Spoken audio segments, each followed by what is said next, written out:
Good morning সকলকে। এখন time হচ্ছে ভোর 3টে, আর আজকে আমরা বেরোতে চলেছি কলকাতা থেকে লাদাখ আমাদের 125 সিসির বাইক নিয়ে। তোমরা অনেকেই ভাববে যে 125 সিসির বাইক নিয়ে কি লাদাখ যাওয়া সম্ভব, বাধা আসবে, তবে সব বাধাকে কাটিয়ে এগিয়ে যাব তোমাদের সকলকে নিয়ে। লাদাখ সব বাইকারের স্বপ্ন, কেউ যেতে পারে না পয়সার জন্য, কেউ যেতে পারে না সময়ের অভাবে। কলকাতা থেকে লাদাখের জার্নি আমরা এত কম খরচে কমপ্লিট করতে চলেছি, যেটা দেখার পর তোমরাও লাদাখের প্ল্যানিং শুরু করে দেবে। আজ থেকে লাদাখের একটা বিশাল বড় সিরিজ শুরু হচ্ছে, আর এই সিরিজটা কিন্তু বিভিন্ন ভাগে ভাগ করা থাকবে। প্রতিটা পার্টে থাকছে তোমাদের জন্য নতুন নতুন অ্যাডভেঞ্চার। তো এই পুরো সিরিজটার সাথে জুড়ে থেকো। ভিডিওগুলো যদি ভালো লাগে লাইক করো, কমেন্ট করো, চ্যানেলটাকে অবশ্যই সাবস্ক্রাইব করে দিও এবং বন্ধু বান্ধব ফ্যামিলি মেম্বারের সাথে বেশি বেশি করে শেয়ার করো। এই ট্রিপে যে সমস্ত জিনিসগুলোকে আমরা নিয়ে যাচ্ছি সেগুলোকে একবার দেখে নিই।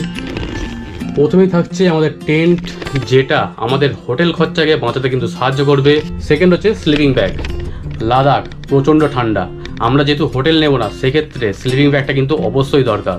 3 নম্বরে থাকছে আমাদের খাবার দাবারের ব্যাগ। দেখতে পাচ্ছ এই পুরো ব্যাগটা ভর্তি কিন্তু আমাদের খাবার দাবার রয়েছে। আমরা যেহেতু বাইরের কোনো খাবার দাবার খাবো না, নিজেরা রান্না করে খাবো, সেক্ষেত্রেও কিন্তু আমাদের খরচাটা অনেকটাই কমবে। সবার প্রথমে আমাদের এই সমস্ত ব্যাগগুলোকে বাইকে লোড করতে হবে, তারপরেই আমরা বেরোতে পারবো আমাদের গন্তব্য লাদাখের উদ্দেশ্যে।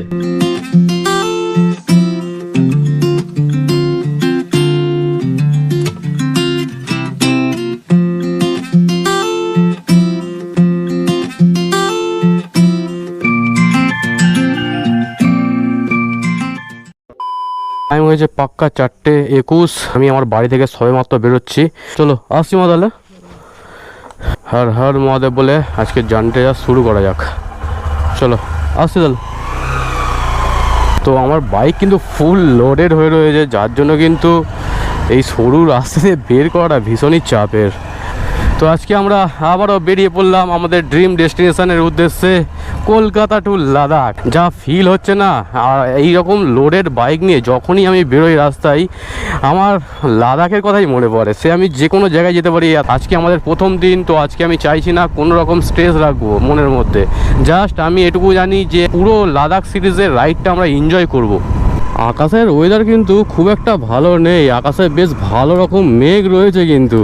তো আমি চেষ্টা করছি যত তাড়াতাড়ি সম্ভব এই মেঘটাকে কাটিয়ে আগের দিকে বেরিয়ে যাওয়ার। টাইম হচ্ছে 4:49। আমরা ডাকঘর মন্দিরের ঠিক সামনে চলে এসেছি, আর এখানে রয়েছে আমাদের দীপদা।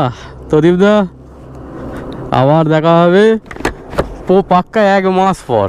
1 মাস পর ঘুরে এসো। একদম একদম। যাক, তুমি যে এত ভোরবেলা